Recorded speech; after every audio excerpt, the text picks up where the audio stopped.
Baik, jamaah rahimakumullah, orang yang kenal sama Allah itu akan cinta sama Allah. Kita coba renungkan bersama. Sholat itu 5 waktu. Karena memang manusia ini butuh itu. Kebutuhan minimal manusia itu sholat 5 waktu. Sebagaimana kita nih yang hidup di dunia medis, dia tahu bahwasanya pasien ini membutuhkan antibiotik sehari 3 kali selama 5 hari umpamanya. Maka harus habis. Sholat 5 waktu ini harus habis. Sehari 5 kali. Kalau tadi sehari 3, ini sehari 5 kali. Dan harus habis. Ketika nggak habis, maka akan bermasalah dengan jiwa kita. Kita semua tahu sholat itu mencegah dari perbuatan keji dan mungkar. Jadi tatkala kita mulai keluar dari jalur, kita mulai banyak maksiat, banyak dosa, ngomongi kok isn't aturan ya. Mungkin kita juga kurang berbakti sama orang tua, yang punya istri kurang ya baik sama istrinya, yang punya suami nggak nurut sama suaminya. Coba diperhatikan, boleh jadi memang sholatnya nggak benar. Ini amalan harian yang dibutuhkan kita, minimal. Dan ada amalan tahunan yang berkaitan dengan harta. Apa? Zakat. Subhanallah, orang itu kalau ngumpulkan uang terus, kemudian dia tidak diwajibkan untuk mengeluarkan uang tersebut, dia akan lupa bahwa dia diciptakan untuk kehilangan uang itu. Kita ini diciptakan untuk kehilangan segala-galanya, jemaah. Makanya kita diperintahkan belajar. Ada yang wajib keluarkan minimal 2,5%. Setahun sekali zakat itu. Orang itu kan nabung. Jadi zakat ini sebenarnya untuk uang yang beku, yang tidak digunakan. Sebagian ulama mewajibkan juga zakat barang dagangan, karena juga itu uang yang diputar. Jadi ketika uang itu di akhir tahun sampai nilainya berapa juta nisabnya zakat. Bapak-bapak sudah wajib zakat belum? Berapa nisabnya zakat? Emak-emak kayaknya yang tahu. Emak-emak berapa nisabnya zakat? Artinya kadar yang kalau uangnya sejumlah itu dia wajib mengeluarkan zakat. Itu nisab. 85 gram emas murni. Emas rantakan tuh. Sekarang berapa juta kira-kira? Sekarang emas murni berapa? 1,6? Iya. Berapa juta kira-kira? 100 piro? Yes, nanti dihitung gitu kan. Dan ini salah satu kesempurnaan Islam. Jadi penentuan kadarnya itu pakai emas. Nggak pakai rupiah. Bayangin kalau rupiah ya. Rupiah sama dolar seperti apa, dolar pun naik turun. Emas ya tetap dari zaman Nabi SAW sampai hari ini ya emas itu berharga. Ketika orang punya simpanan uang 85 gram emas nilainya, baik itu berupa valuta asing atau berupa rupiah, maka wajib keluar zakat. Dan berat ngeluarkan uang yang kita simpannya. Keluarkan 2,5%. Enggak banyak. 2,5%. Bandingkan dengan pajak. Pajak berapa persen? 11 sampai 12%. Bayangin, ini cuma 2,5%. Dan untuk yang punya uang 85 gram emas setahun. Itulah Islam, indahnya Islam. Taib. Itu ibadah harta. Untuk memperbaiki jiwa kita juga. Sholat itu juga untuk memperbaiki ruh kita. Sebagaimana fisik kita ini butuh obat-obatan, butuh makanan, kita butuh sholat. Harta kita juga butuh untuk dikeluarkan. Yang ketiga, puasa. Ini ibadah tahunan. Wajib. Bayangin. Ada apa sih kok kita diwajibkan puasa? Ketahuilah tidak ada perintah Allah kecuali manfaatnya buat manusia. Dan tidak ada larangan Allah kecuali Allah hendak mencegah bahaya dari manusia. Karena kita udah pernah bahas bahwa Allah nggak butuh dengan ibadah kita. Allah nggak butuh kita datang kajian, Allah nggak butuh kita puasa, kita mau umroh, mau haji, Allah nggak butuh sama kita.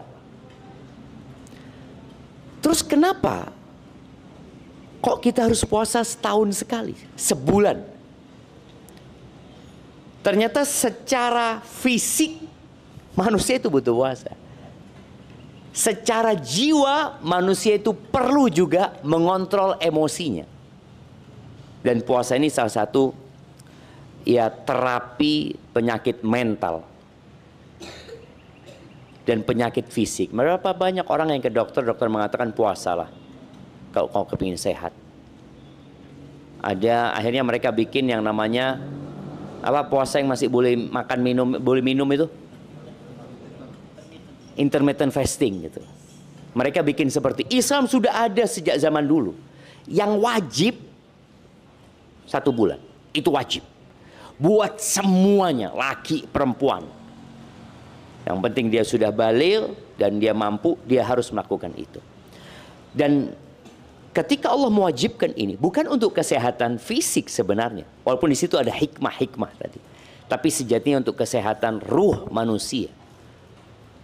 Allah Azza wa Jalla mengatakan, ya ayyuhalladzina amanu kutiba alaikumusiyam kama kutiba alal ladzina min qablikum la'allakum tattaqun. Agar kalian bertakwa. Bukan takwa fisiknya, tapi takwa hatinya. Allah mengatakan, waman yu'azzim sya'airallah fa innahu min taqwal qulub. Takwa hatinya. Orang yang mengagungkan syiar-syiar Allah itu bentuk ketakwaan hatinya. Dan ibadah puasa ini agar kita sampai ke sana. Tapi sayangnya kita sedih, jam.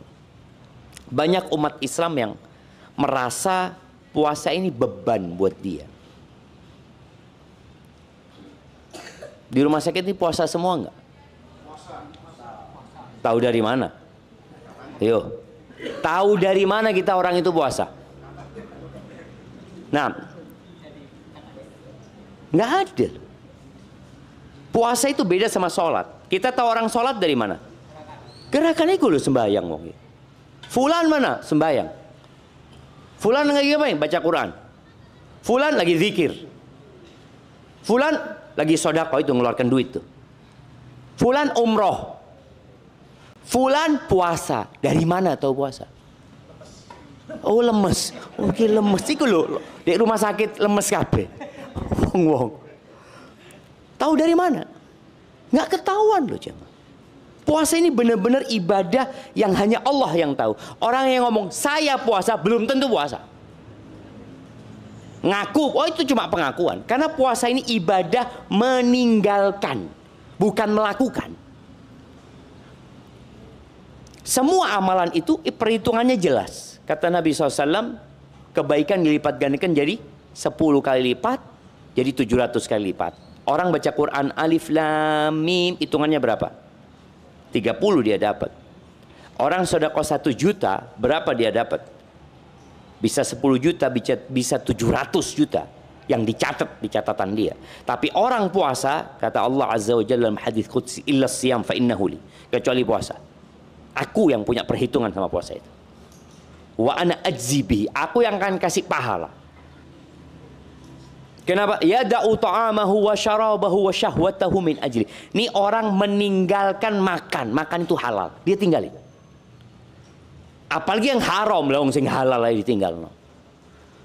Makan dia tinggalkan, minum. Apalagi kalau lagi panas-panas jamaah. Delo es campur, ya Allah enak. Dia tinggalkan. Padahal halal. Halal ini jamaah. Wa syahwatahu, syahwatnya dia tinggalkan. Istrinya lewat, dia tundukkan pandangan. Astagfirullah, astagfirullah. Loh, Mas, bojomu aku Mas. Loh, iya, poso saya. Bayangin ya, yang halal ditinggalkan. Kenapa dia tinggalkan itu? Min ajli. Karena aku, kata Allah Azza wa Jalla. Maka ini yang perlu kita bicarakan sekarang. apakah kita benar-benar gembira dengan hadirnya bulan Ramadan? Coba, Ana mau tanya, siapa yang bisa nyebutkan 5 lah fadilah bulan Ramadan? Orang itu kalau tahu dengan fadilah sesuatu, dia akan bersemangat. Contoh ya kalau disebutkan, insya Allah di Roxy akan ada diskon. Barang yang harganya 10 juta jadi 1 juta. Terus yang beli 1 juta dikasih kembalian 9 juta. Dan Ustaz, masa ada kayak gitu? Iya, ada. Apa yang dilakukan masyarakat Jember? Ngantri di Roxy itu ya. Mereka akan ngantri. Ketika disebut tanggal sekian, insya Allah dimulai jam sekian. Mungkin 2 hari sebelumnya antrian sudah ada. Itu manusia dengan urusan dunia. Pendaftaran CPNS aja kita lihat. Mereka tahu yang diterima cuma berapa? Yang diterima 500, yang daftar sampai berapa biasanya? 5.000? Hah? Ribuan jamaah. Padahal mereka tahu belum tentu aku diterima loh. Belum tentu. Tapi dia masih berusaha. Ada harapan itu. Itu ketika orang tahu dengan fadilah sesuatu, dia akan berlomba-lomba. Sebagian umat Islam ini menyambut Ramadan dengan apa? Omai di chat. Lu apa urusan Ramadan? Mbak chat oma. Pagere di chat. Ana lihat loh jemaah. Orang sudah mulai kemarin Ana naik sepeda lihat orang pada nyambutin rumput ya. Oh ngini nyambut Ramadan ya. Mereka berpikir tamu Ramadan ini seperti orang yang datang yang harus disiapkan makan. Enggak. Dia datang buat kita. Yang perlu kita persiapkan adalah hati kita. Ya. Kalau kita lihat masyarakat muslim sih semangat Ustaz. Buktinya apa? Apa buktinya semangat umat Islam? Nanti Ustaz akan lihat ketika tarawih. Rame Ustaz. Iya. Hari pertama. Hari kedua. Hari ketiga. Kira-kira hari ke-10 masih rame? Mulai enggak. Padahal Ramadan itu 1 bulan. 1 bulan. Kalau kita melihat hadis-hadis Nabi SAW yang seharusnya membuat kita tadi berlomba-lomba ya, senang dengan Ramadan ini. Apa keutamaan Ramadan itu? Coba kita sebutkan bersama. Dibukanya pintu surga. Pintu surga dibuka jemaah. Berapa jumlah pintu surga? Coba Anda mau tes nih. Mama berapa jumlah pintu surga? Berapa jumlah pintu RSUD Kaliwates? RSU UK, RSUK. Berapa jumlah pintu gerbangnya? Bukan pintunya, pintu gerbangnya. 1 pintunya. Ya pintu masuknya 1 ya. Pintu surga itu lebarnya jamaah dari Mekah ke Busro, kata Nabi SAW. Kalau sekarang dihitung pakai Google Map itu kira-kira 1.200 km. Itu pintu surga. Jumlahnya berapa? 8. Oh iya, Ana baru tahu 8 Ustaz. Pikiran Ana pitu Ustaz. Pitu iku pintu neraka. Jadi lek ketok pitu berarti kita masuk naudzubillah. Naudzubillah. Maka kita perlu tahu jamaah. Orang itu mau masuk surga tapi nggak tahu dengan pintu surga. Pintu surga ada 8. Dan 8 pintu itu tergantung amalannya. Dan ibu-ibu ini bisa masuk dari semua pintu. Syaratnya apa? Salat 5 waktu. Puasa Ramadan.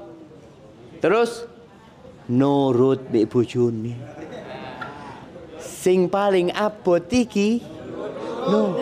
Oh, bapak-bapak setuju. Iya, betul jamaah. Betul. Jadi Ketika bicara perempuan itu sholat 5 waktu, puasa Ramadan. Jangan puasa Ramadan, sunnah dia Senin Kemis kuat. Iya, sholat duha, qobliyah. Ketika disuruh sama suaminya, saya bantah. Masa kayak ngono mas? Loh ya apa sih? Kalau sholat 5 waktu, puasa Ramadan, taat sama suaminya, menjaga kehormatan dirinya, qila laha udkhulil jannah. Dikatakan kepada perempuan ini, silahkan masuk surga dari pintu manai. Padahal ada pintu namanya babur rayyan. Itu bab khusus buat orang-orang yang rajin puasa sunnah. Bukan puasa wajib ya. Puasa sunnah. Ini perempuan padahal puasanya cuma Ramadan. Dia boleh masuk. Dia boleh milih. Enggak, ana mau masuk dari pintu orang-orang yang jihad. Masuk dari pintu itu. Ana mau masuk dari pintu berbakti sama orang tua. Padahal sejak dia lahir dia nggak pernah ketemu sama orang tuanya. Dia nggak tahu orang tuanya mana. Tapi dia boleh masuk dari pintu berbakti sama orang tua. Nah, pintu surga ini ada 8. Semuanya dibuka di bulan Ramadan. Wa tughlaqu abwabul jahim, dan pintu-pintu neraka ini ditutup. Berapa jumlah pintu neraka? 7 tadi jemaah. Bede orang ini yang ditutup Pak Kuntro masuk. Tempat-tempat maksiat ditutup loh jemaah. Tetap dia. Dan na'udzubillah jemaah. Ini informasi buat ibu-ibu. Bukan buat bapak-bapak. Pelacur itu paling laris di siang hari bulan Ramadan. Ini pengakuan pelacur. Kok bisa? Karena istrinya nggak mau ngelayani. Tahu istri yang halal ini di siang hari bulan Ramadan, kalau sampai dia berhubungan, di antara hukumannya harus puasa 2 bulan berturut-turut. Bayangin coba. Istrinya yang halal, dia hubungin, dia harus mengganti itu dengan puasa 2 bulan berturut-turut. Bagaimana dengan berzina di siang hari bulan Ramadan? Tempat-tempat maksiat ditutup, tapi ada orang yang maksa. Setan-setan dibelenggu. Tapi kok tadi masih ada yang berzina Ustaz? Setan sudah dibelenggu. Kok masih ada yang tidak puasa? Kenapa jemaah? Hah? Setan nih? Setan kepala hati. Iya, jadi setan wong. Setan itu sudah godain 11 bulan. Ramadan dia di penjara, dibelenggu, istirahat dia. Sedangkan orang ini sudah biasa berbuat dosa. Dan subhanallah, Nabi SAW mengatakan di bulan Ramadan itu ada yang menyeru jemaah. Ada yang mengatakan, ya baghiyal khair aqbil, wa ya baghiyal syarr aqsir. Wahai orang yang ingin berbuat baik, ini loh waktunya. Allah kasih kesempatan gitu loh. Waktunya, pintu surga dibuka, pintu neraka ditutup, setannya dibelenggu. Ini loh waktu untuk berbuat kebaikan. Cepetan kok. Wa ya baghiyal syarr aqsir. Wahai orang yang punya niat jahat, wis leren lah berbuat dosa. Karena sebagian kita terus Ramadan pancet berbuat dosa. Na'udzubillah min dzalik jemaah. Dan di bulan Ramadan ini ada satu malam. Fihi lailatun khairun min alfi syahr. Ada satu malam yang lebih baik dari 1000 bulan. Man hurima khairaha faqad hurim. Barang siapa yang tidak bisa dapat malam itu, maka orang ini orang-orang yang merugi. Umur umat-umat terdahulu itu panjang. Umurnya Nabi Nuh berapa? 950 tahun itu umur dakwahnya beliau. Sebelum banjir bandang itu. Umur beliau lebih, ada yang mengatakan 1200, ada sampai 1400 umurnya Nabi Nuh alaihi salam. Sedangkan umur umatnya Nabi Muhammad SAW berapa? 60 sampai 70. Orang yang sholat dan bertakwa kepada Allah selama 1000 tahun dengan orang yang sholat selama 70 tahun, lebih banyak mana pahalanya? Yang 1000 tahun sama-sama nih, sama-sama ikhlas, sama-sama bertakwa. Yang ini 1000 tahun, yang ini 70 tahun. Lebih banyak mana pahalanya? Yang 1000 tahun. Khairun nas man tala umruh. Sebaik-baiknya manusia adalah yang panjang umurnya dan baik amalannya. Maka buat umat Nabi Muhammad SAW, umurnya nggak panjang, tapi dikasih sama Allah satu malam lebih baik dari 1000 bulan. Itu adanya cuma di bulan Ramadan. Adanya cuma di 10 hari terakhir. Sedangkan banyak umat Islam itu kalau sudah masuk 10 hari terakhir, di masjid apa di pasar? Pasar. Iya. Makanya usahakan ya, yang mau belanja hari ini selesaikan. Itu malam lebih baik dari 1000 bulan jemaah.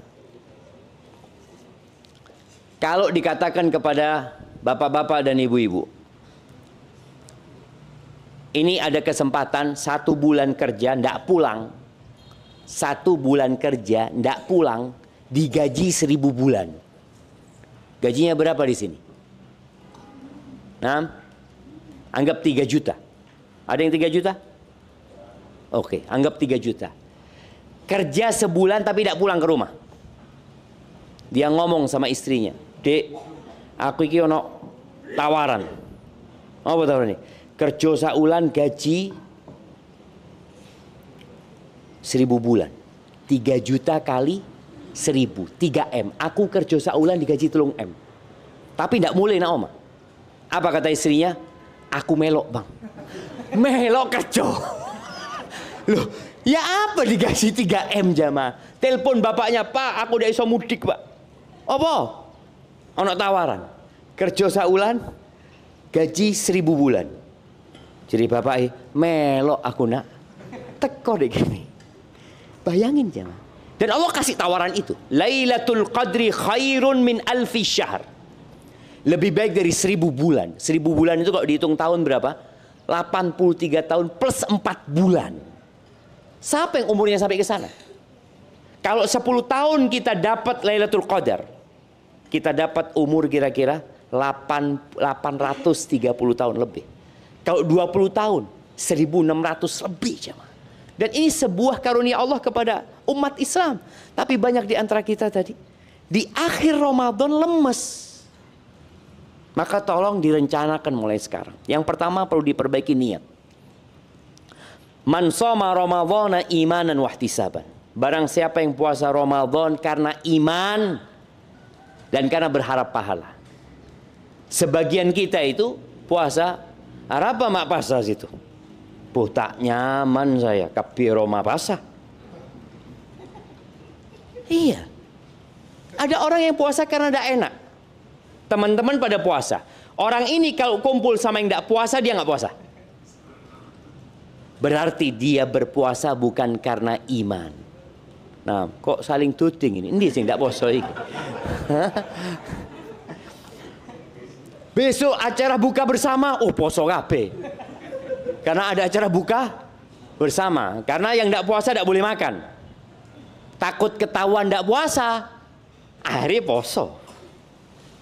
Dia bukan karena iman. Tidak ada gunanya. Maka rubba sa'imin, berapa banyak orang yang puasa, hadduhu min siyamihi al-ju' wal atash. Ini cuma dapat lapar dan haus. Tidak dapat pahala. Karena salah niat. Kadang-kala seperti itu. Atau karena ketika puasa dia masih ngomong yang seharusnya dia tidak omongkan. Man lam yada' qaula zur, barang siapa yang ketika puasa tidak meninggalkan kata-kata dusta. Kata-kata yang haram, yang maksiat. Perbuatan dosa. Dia tidak tinggalkan dalam kondisi dia puasa. Allah nggak butuh dia puasa. Makan minum halal kau tinggalkan. Ribah itu haram sebelum puasa. Kok masuk puasa makan ditinggalkan, ribah dikerjakan. Bohong itu haram sebelum Ramadan. Maka subhanallah. Dan puasa ini benar-benar mendidik kita untuk dapat mengontrol emosi kita. Itu puasa. Orang menahan lapar, yang halal pokoknya dia tinggalkan. Maka man shoma Ramadan, barang siapa yang puasa Ramadan imanan wahtisaban, karena iman dan berharap pahala, maka dosa-dosa dia yang lalu selesai diampuni. Tapi puasa Ramadan bukan puasa 10 hari, bukan 3 hari Ramadan. Baik. Di bulan Ramadan ada sholat tarawih. Kata Nabi alaihi salatu wasallam, man qama ramadhana imanan wa ihtisaban. Barang siapa yang sholat malam Ramadan, yang kita kenal dengan namanya tarawih sekarang, imanan, karena iman, karena aku hamba Allah, aku ingin berlomba-lomba dalam kebaikan dan berharap pahala, dosa-dosa dia yang lalu diampuni. Ingat, sholatnya jangan cuma 5 hari, tapi Ramadan full. Ya, mungkin sebagian yang kerja di sini mengatakan, Ustaz, ana nggak bisa, ana shift malam, Ustaz. Shift malam mulai jam berapa? Jam 9. Oh, masih bisa kan berarti kan? Yang shift sore nggak bisa. Jam 2 sampai jam 9 dia. Ingat, sholat tarawih itu nggak harus berjamaah. Untuk mendapatkan fadilah tadi, sholat di rumah pun sholat. Memang kalau kita berjamaah itu lebih semangat. Karena kalau lihat ini sholat, iku wong tuwek sik kuat ya, masa aku udah kuat, semangat ya. Seperti sholat sunnah. Kita kadang-kala sholat sunnah itu yang lebih baik di rumah apa di masjid? Di rumah gitu. Qobliyah, ba'diyah. Tapi kadang-kala kalau di rumah kita malah nggak sholat. Tapi kalau di masjid, mamanya ba'diyah zuhur ya. Kita ngelihat yang kanan sholat, yang kiri sholat. Pas mau pulang balik ternyata masih ada jamaah yang masbuk, nggak bisa dilewatin. Akhirnya sembahyang, Allahu Akbar, sholat ya. Tapi karena kondisi itu membuat orang semangat. Nggak apa-apa, yang penting niatnya lillahi ta'ala. Tapi kondisi itu membuat orang jadi semangat gitu. Nggak apa-apa yang seperti itu. Kalau mamanya sholat 11 rakaat nggak mampu, aduh Ustaz, tidak mampu nah 11 rakaat Ustaz. Ya sudah, 23 rakaat. Loh, guyuan tuh. Sebagian masjid itu yang 23 lebih cepat daripada yang 11 ya, iya betul. Artinya orang milih 11 tapi bacaannya panjang-panjang. Boleh loh. Jadi sholat tarawih, sholat malam itu pada hakikatnya, kalau kita melihat pembahasan para ulama, nggak ada jumlah yang dibatasin. Nabi alaihissalatu mengatakan sholatul lail masna masna. Sholat malam itu 2-2. Fa idza khasyital fajra fa'utir biwahdik. Kalau engkau takut subuh, udah tutup dengan witir 1 rakaat. Jadi boleh kita sholat tarawih itu 23 plus witir. 33, 43. Fadhol. Tapi kalau seorang Ustaz anak kayaknya mampunya cuma 7 saat kecapean pulang kerja, fadhol, tapi jangan ditinggalin. Usahakan Ramadan full. Kita masuk dalam hadis tadi, man qoma Ramadan full. Di rumah silahkan dikerjakan. Jadi nggak ada istilahnya masjid wis tutup, tarawih sudah selesai, nggak ada. Tarawih itu waktunya mulai isya sampai subuh gitu. Itu waktu, jangka waktu yang kita bisa lakukan. Wah, ana capek Ustaz, nanti ana mau sholat waktu sahur. Nggak apa-apa, sholat tetap. Jangan sibuk dengan nonton-nonton yang tidak berguna jamaah. Maka tolong jaga sholat ini. Kalau bolong, ternyata anak ada yang bolong Ustaz, karena kecapean, udah ada kesempatan 10 hari terakhir. Kata Nabi alaihissalatu wassalam, man qama lailatal qadri imanan wahtisaban. Barang siapa yang di malam Lailatul Qadar dia bangun sholat karena iman dan berharap pahala, dosa-dosa dia yang lalu diampuni.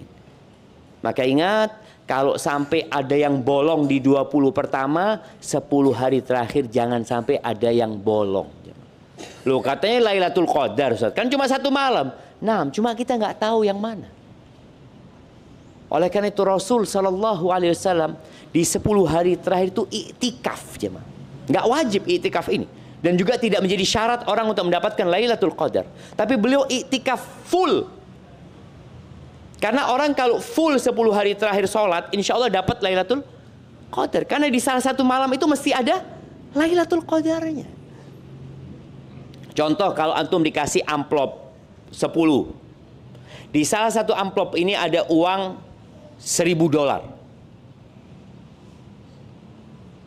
Kalau antum milih, coba iki ya. Aduh, dah ono.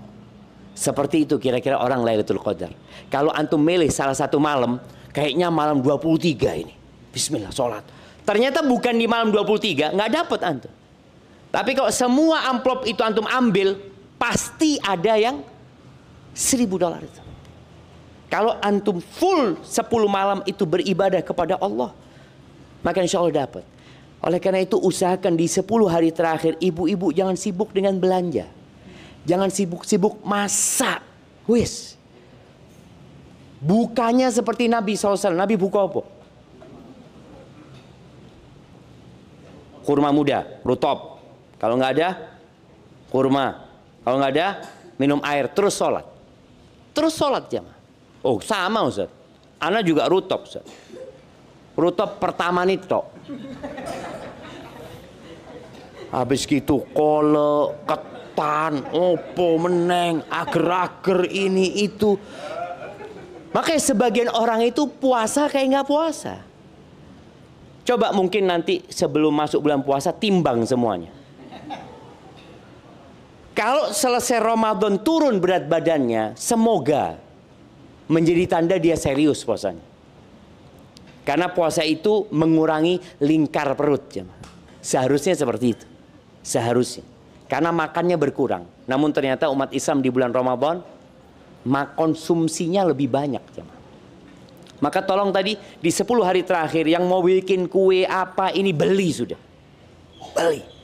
Karena banyak orang di 10 hari terakhir itu memikirkan Idul Fitri tapi tidak memikirkan Lailatul Qadar. Yang ada di benak dia rioyoan. Nanti rioyoan mau ke rumah siapa yang pertama? Lu ini dhisik. Poso durung mari. Belum selesai. Sudah mikir nanti umpamanya mau makan ini makan hari ini kalau bisa ibu-ibu. Atau sebelum 10 hari terakhir perencanaan sudah dimateng untuk Idul Fitri. Sehingga kita merencanakan untuk Ramadan. Kemudian ahibati fillah, bulan Ramadan ini bulan diturunkannya Al-Quran. Maka tolong hatamkan Al-Quran sama artinya. Bisa enggak? Ini jam kerja tetap. Berkurang jam kerja. 30 menit. Masya Allah. Tuh dikurangi 30 menit. Gaji tetap.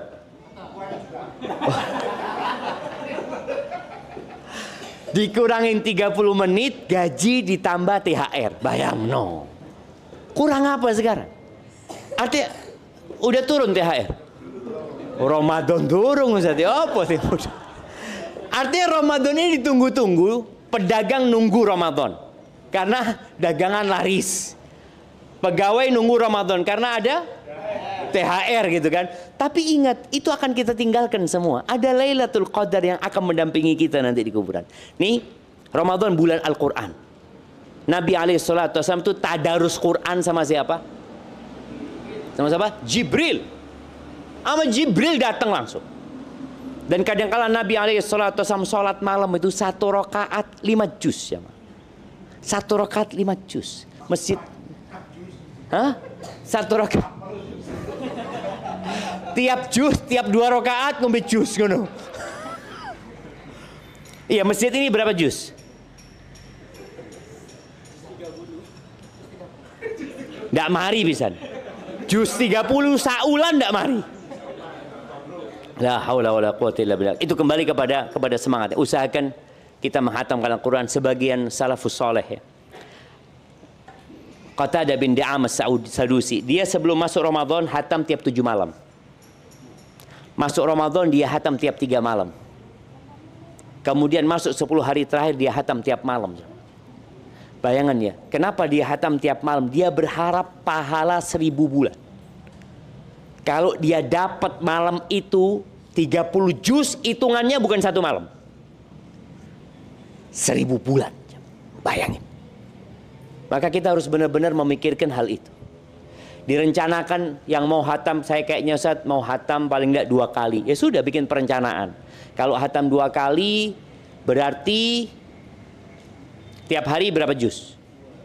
2 juz. Taib. 2 juz ini dibagi 5.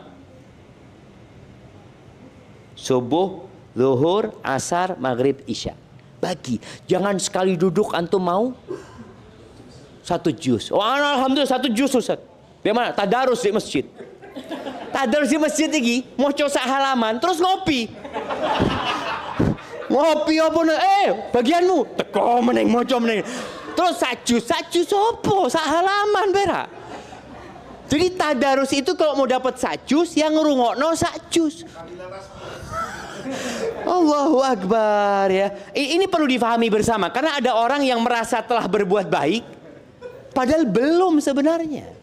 Jadi terhitung satu juz itu kalau kita imma kita mendengarkan, imma kita membaca. Kalau ditinggal ngopi, ya oleh yang kita baca saja jemaah. Imam Syafi'i di bulan Ramadan jemaah, beliau menghatamkan 60 kali. Sittin marrah. Orang itu ketika tahu surga ya, yang kita hidup di surga itu miliaran tahun jemaah. Dengan cuma 60-70 tahun. Apa jemaah 60-70 tahun ini? Satu hari di akhirat itu 1000 tahun hitungan kita jemaah. Tapi ketika kita nggak tahu dengan fadilah sesuatu, kita akan meremehkan. Dan tolong yang terakhir nih sebelum kita masuk saya tanya jawab, tolong dijalankan yang namanya amar ma'ruf nahi mungkar. Tidaklah kemungkaran merajalela kecuali karena kita mendiamkannya. Khususnya yang punya jabatan-jabatan ini. Yang atasan dia punya anak buah, bakal ditanya lu sama Allah.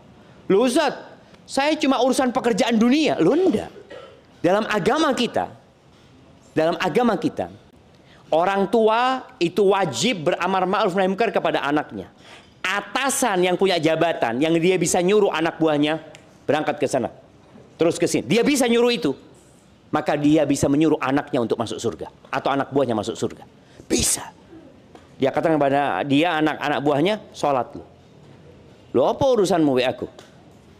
Urusan sholat. Aku kan kerja di sini. Loh, aku bakal ditanya sama Allah. Ditanya sama Allah. Kullukum ra'in wa kullukum mas'ulun an ra'iyati. Semua kalian pemimpin dan semua akan ditanya yang di bawah kepemimpinan dia. Ya tergantung siapa yang dia pimpin. Karena sebagian orang itu hanya berpikir anak pokoknya profesional kerjanya Ustaz. Ingat di setiap lembaga itu, setiap orang yang kerja itu punya dua goal. Satu profesional, satu personal. Personal antum itu sebagai hamba Allah. Aku kepingin melbu surga. Aku melihat anak buahku tidak sholat. Ya kita tegur. Walaupun kita tidak bisa memberikan hukuman untuk hal itu. Kita bisa tegur dia. Sembahyang. Eman-eman urip tidak sembahyang. Seperti itu. Puasa. Sebagian nggak puasa. Iya anak tahu. Bahkan ada salah satu ASN dia ngomong Ustaz. Anak itu gimana Ustaz ya? Satu kantor anak Ustaz. Tidak langsung puasa Ustaz. Tapi mereka semua sahur. Di oma sahur. Nanti mulai buko. Jadi datang bapaknya, ya bismillah, buko. Padahal bapak tidak poso. Itu terjadi jemaah. Sampai dia ngomong, kok bisa Ustaz? Anak ngomong, antum harus amar ma'ruf nahi munkar. Anak dibenci sama mereka Ustaz. Anak dikucilkan, karena anak satu-satunya yang puasa.